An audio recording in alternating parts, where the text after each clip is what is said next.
Good morning. Hey, you over there. Don't I know you? Yes, you have to be able to recognize the person from across the room, though. Oh, yes. Good morning, everybody. And this is Denée, and I am joined by my husband, Glad to be here. Doug Excited. King. Yes. And the reason this may be like, if you're listening to this podcast from the Presence podcast, you're probably like, what are they doing? I know who they are. But this is a big day. We are going to put this podcast both on the Presence website, which we'll talk about in a minute, as well as my podcast, Love Thy Number. So this is the day we decided to get married. No. Yeah. Yes. That's the way a 7 would introduce today's topic. Yeah, something new. Something Yes, and fun. Yes. So that everyone would say, what are you talking about? No, Doug and I have been married forever.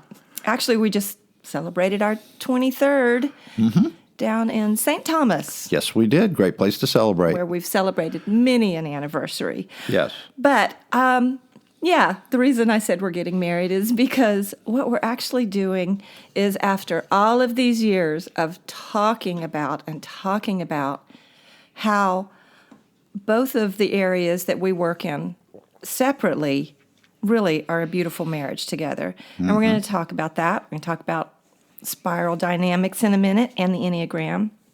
But I have to be honest, babe, I'm actually a little bit anxious Yeah? about this conversation. I called it my coming out. Yes. And by coming out, I mean on my Love Thy Number podcast, I've really been kind of nebulous on how I see the spiritual aspect of the Enneagram. It's not that I don't understand it, but I really have just kind of laid low on that topic. So I kind of want to start over. And I really want to use Love Thy Number and this platform to share where I see the spirituality and the spiritual path in the Enneagram. And, we've talked about this so much. The Enneagram is used by many religions. But there are many who consider themselves to be spiritual but not religious. Yeah. And that's where I'm coming from. So if you've been listening, of course, on the Presence podcast, you're like, yes, we've been talking about this for years. Right. Right? Sure. So even though my evolutionary journey in spirituality, as was yours, we began in the Christian religion or the religion of Christianity. And I have nothing negative to say about those who are still a part of Christianity or any religion or no religion. But this is to say, you can use the Enneagram whether you're a Baptist or a Methodist or a Catholic or a Protestant, anything.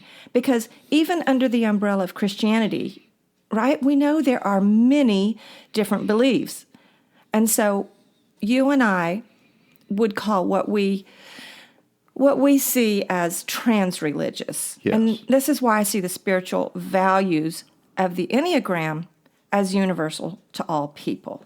Yeah. Does that make sense? Yes. And I like the word values. You and I will be talking about values quite a bit as we go along in this series. Yes. And so Doug and I work together. Mostly he's the face of the organization, the nonprofit we have called Presence. And so really I've kept my work with the Enneagram separate from Presence.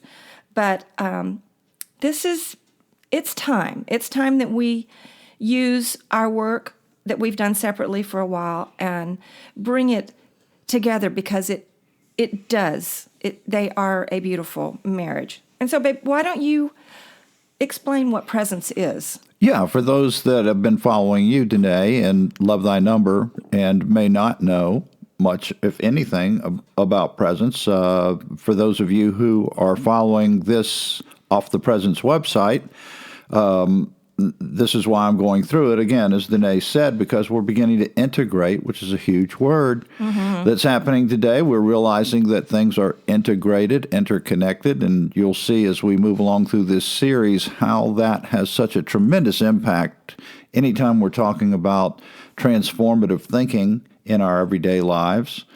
But on the present site, if you look at the website, we say that we are a nonprofit organization contributing to the developmental evolution of individual and collective spiritual consciousness. There's a reason why that's right up front, that we're talking about both the individual and the collective consciousness. You'll see why as we develop this conversation further today.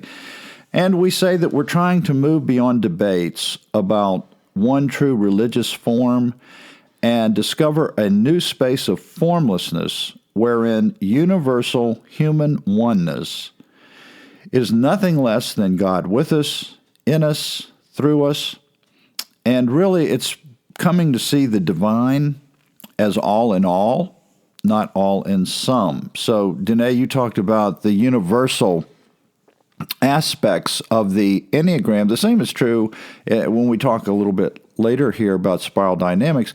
These are universal principles. And so, yeah, you could be in Judaism, you can be in a Buddhist, or you could be of one of many, many denominations within the religion of Christianity. But the values, the spiritual values that we're talking about, both from your perspective and your studies in Enneagram and mine primarily coming from Spiral, are universal spiritual values. And, you just hear these words like unity consciousness. Right, yes. There's such a feeling, a need, really, a hunger and thirsting, if you will, for this type of conversation. So, yeah, that's where we go with presence, and of course, it digs down very, very much from there. And what we've talked about, that it Transreligious, and all the ones that you just named within specific religious paths or whatever, some of the most spiritual people I know call themselves humanists or naturalists, or just they follow science. They're just, and so that's why I felt like, I wanted to make this distinction of where I'm coming from, because many of the things that I'll quote are from the biblical narrative. Yes, that's where our faith comes from. You can have a source for your faith. We're not saying or trying to convince people that they should not have a specific faith. No. What we're trying to say is that when we're talking about Enneagram and Spiral and universal values, that these are things that if you hold them to be true within your religion, you should also realize, obviously, that these are also values that people that are not in your specific faith are also looking at. That's right. The universal human value. Right. And universal identity. So that is why we decided that, we're kind of walking these separate paths. I do my thing, you do yours. But we've been talking about this for years, and it's what is on the Presence website, that one of the very first lines you read, that says, contributing to the developmental evolution of individual and collective. And that's where we see the work of what you use, and you'll talk about more in just a moment, through integral theory or spiral dynamics. This is a collective spiritual consciousness. It's a collective evolution.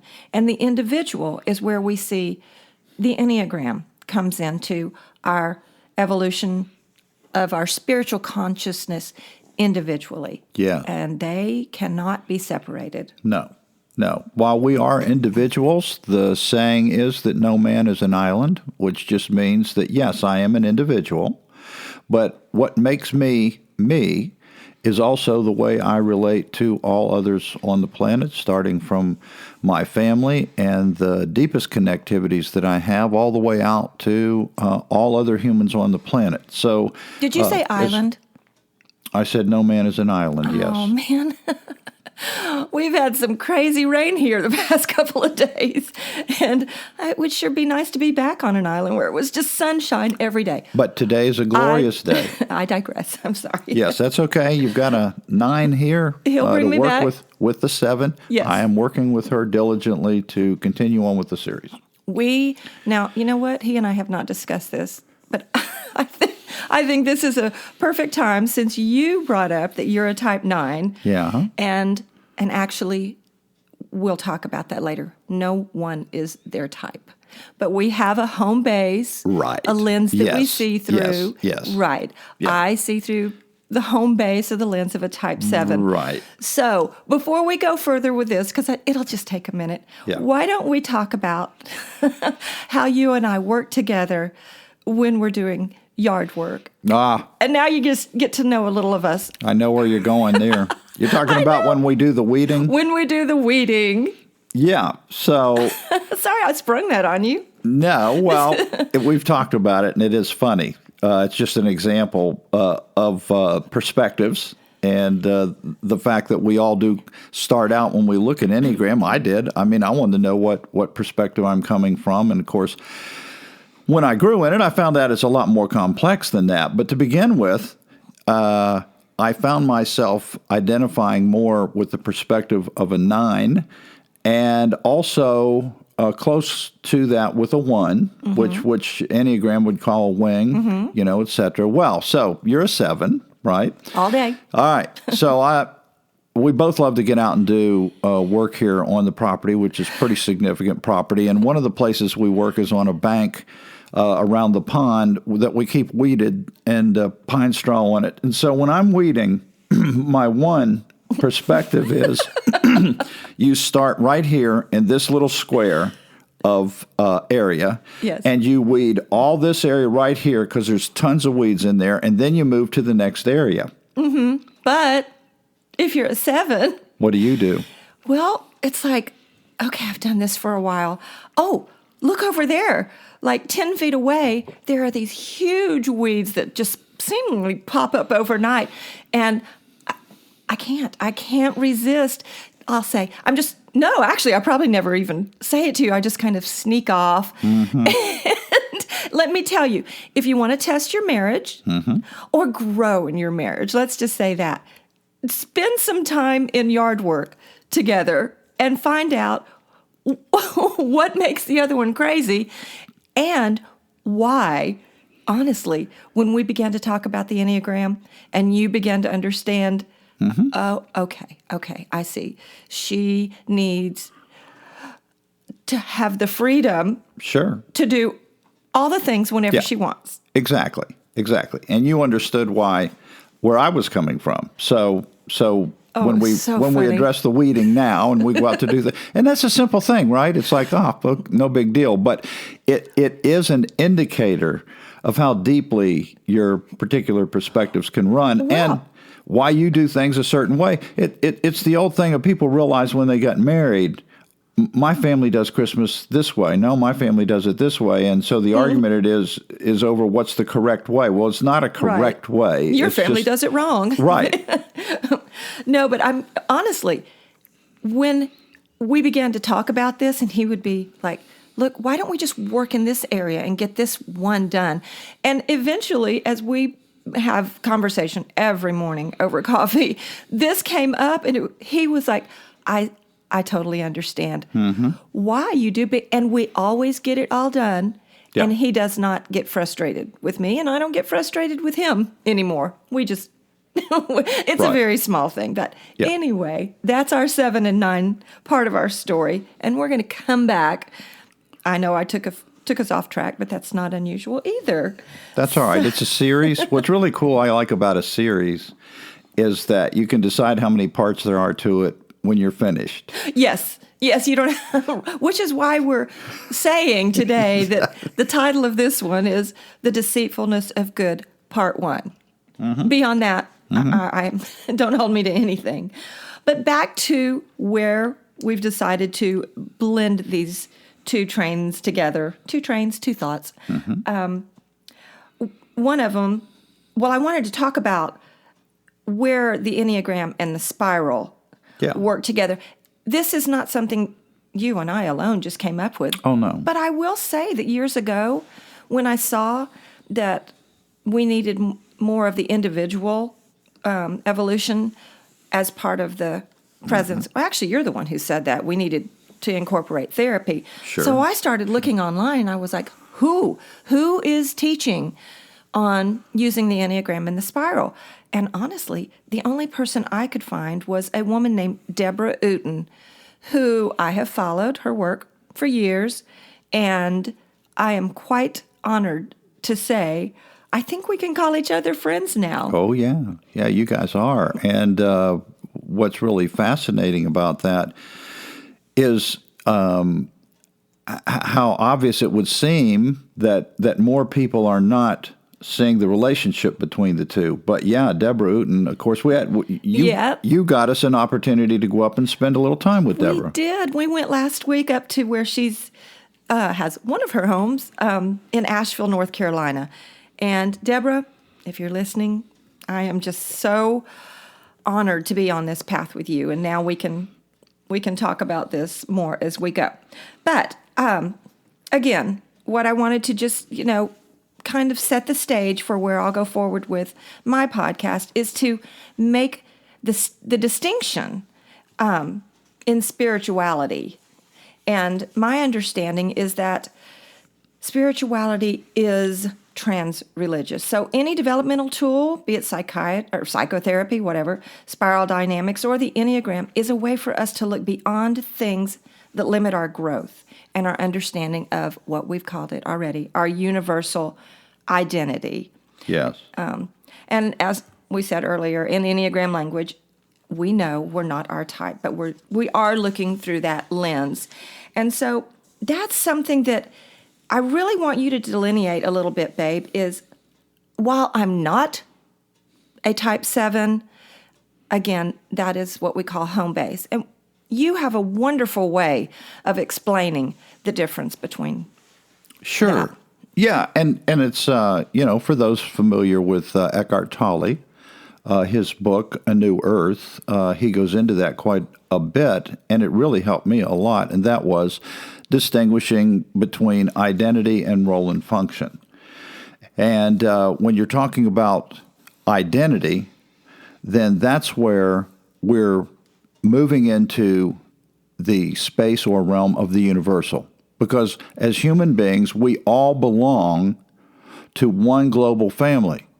You can go anywhere on the planet and get a blood transfusion from anyone, anywhere who has your same blood type.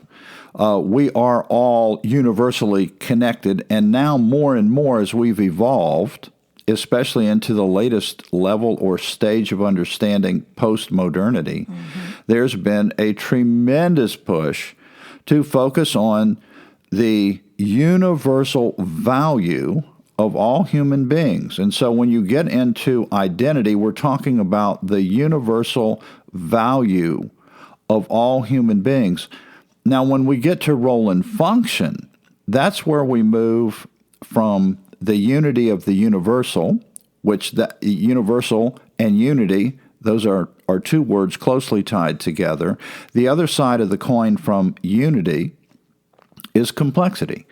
And when you get into complexity, that's where human beings are so diverse. We in terms of role and function, we may have a variety of biological functions that are ethnicity and race and gender and those kinds of things. Those are biological functions. Or we may play a number of different roles in life that have to do with different vocations, different things that we do within the family, et cetera, et cetera. I could go on, but the complexity part is also what makes me, me. And the complexity, though, has to be held together by some unifying force, because we deal with a lot of people in the field of theology and people that are moving and evolving, in many cases, even from their religion to something beyond it. We point to the statement of Paul that it is the unity of the Spirit, meaning that spirit and spirituality is that which speaks to universality. So there's a big difference between your identity, your universal identity, and role and function. I could say the 9 perspectives have to do with 9 functional ways that I am geared toward when I start my journey in learning about myself and what I could be and how I could transform and so forth. That's a phrase that we use a lot, identity versus role and function. Yes. So you might hear us refer to that ongoing, because it's very important. And when you hear it at first, you think, oh, okay, I get that. It's kind of the same. I'm a mother. Okay, well, that's my identity. But see, that is a role. Yes. And it is a function. Yes. And so we'll parse this out as we go along, but just kind of get used to that phrase, identity versus role and function. Because all of these things, you might be saying, wait a minute, I thought your topic was the deceitfulness of good. Yes. Well, again, it's setting the stage, right? You and I were talking about, okay, how do we set the stage for this? Number one is why are you and I talking about this together? And the reason why is what we've talked about briefly, and that is that we see both the individual and collective as integrated, and yet at the same time, we can come at them from a little bit of a different perspective. Yes. And later on, we'll go more into spiral dynamics and the evolution of human consciousness, but many of you are probably already familiar with that, especially if you are listening to this on the Presence podcast. That's old news to you. But we're going to get to why we called this the deceitfulness of good. But you have to kind of lay some groundwork of where we're coming from. But let me tell you, episode 2, which will be next week, is really going to be, I think, eye-opening and give you some real food for thought. Yeah. But what we've been talking about from the beginning of this is how we're seeking unity.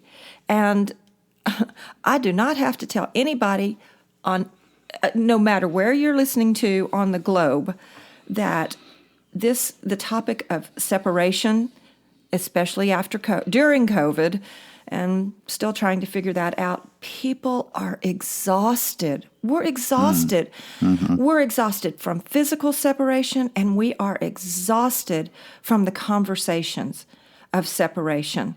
Don't you agree? Sure. Oh, my gosh. I know COVID brought out, the physical separation that none of us had ever experienced. I mean, I guess unless you're 100. Some of you have been through other pandemics, but there is a pain in our souls from being separated, and it's almost like we had to experience. I am not saying, do not think I am saying that COVID was given to us so we would learn how separation is so detrimental. I'm not saying that, but if you are not learning from this experience that separation is just so painful. I mean, my goodness, I know we've done the best we can, and even when we first were able to go out to a restaurant, or you and I kind of went before some of them were officially open, statewide, but some of them opened slowly. And so I know we went to this one restaurant and they had these partitions up. Yeah. Which was weird. So like we were kind of just in our own little booth. Mm-hmm. But there's just something about going out to a restaurant that's like, it's experiential. You're with a group. You feel connected. And no, we walked in, it was like we ate our food, but the feeling, that heavy feeling of separation was just looming in the kids in the classroom. So we've seen it in physical separation and certainly in other areas. Yes. I mean, and again, this is going back to the worldviews that we're in right now. And I'd mentioned briefly the worldview that's really most pressing today, and that is postmodernity. We'll talk more about these levels as we go along with the deceitfulness of good and the future episodes. But this longing for unity that you were talking about, Denée, certainly has exposed itself with regard to the value of all human beings and the separation that can also lead to segregation, discrimination, et cetera, et cetera. If I take it to religion, I would also include denominating, which is another word of separation. And when you look at this, even from an old story, most people, even if you're not a Bible person, are familiar with the prodigal son parable that was told. And in that story, when the prodigal son returns home, the father of the prodigal son says, "This my son was dead, now he's alive." Mm-hmm. And this is again showing that our nature is the nature of unity. What we all long for deep inside is that unity. Now, there are things that get in our way, and they cause us to regress in our thinking and to become more egocentric in the way we interpret our identity as being different. We'll talk about that as we go along in future episodes. But if you look at everything under the sun, I mean, how many conversations has everybody out there been involved in that had to do with the separation of politics? Good gravy. I heard something about that. Yeah, and it's caused a lot of emotional strain and stress within families and friendships and whatever. So you know the pain of separation that comes from that.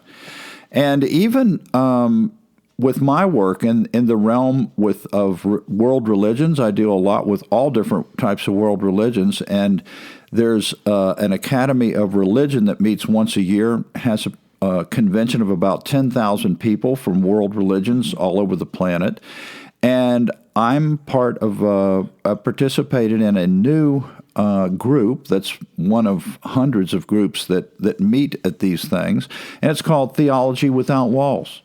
And so now you have theologians who typically wrote from a specific perspectives to defend either their religion or maybe within Christianity their specific denominational stance on things.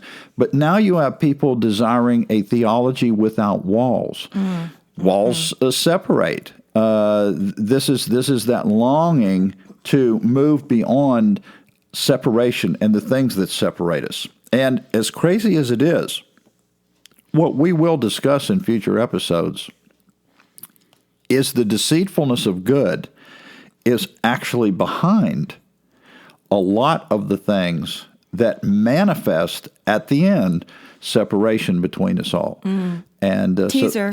That's it. Yeah, got to have a commercial for next week. Yes. So we're just going to go ahead and wrap this episode up. If you have any questions, you are welcome to email us, and we'll try to get to them. Doug does that all the time on the Presence podcast. He has his presentation and his information, and many people will email and go, "What did you mean by this?" So he'll address that in future episodes. And so the same here. Whichever side you're listening, even if you're from the Presence podcast and you're like, "What is the Enneagram?" Well, we will talk more about that. But I love how we have been able to see through this conversation, through all of our life experience, and it's no coincidence that we're at this place and this time. We have experienced physical separation, we've experienced emotional separation, and all of the depth of those different types of separations. The theology without walls is trying to get beyond these types of separation. And so the question is, how?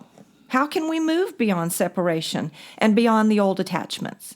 So what we're going to do next week is we're going to talk about how we see the deceitfulness of good in the defense mechanisms of each Enneagram type.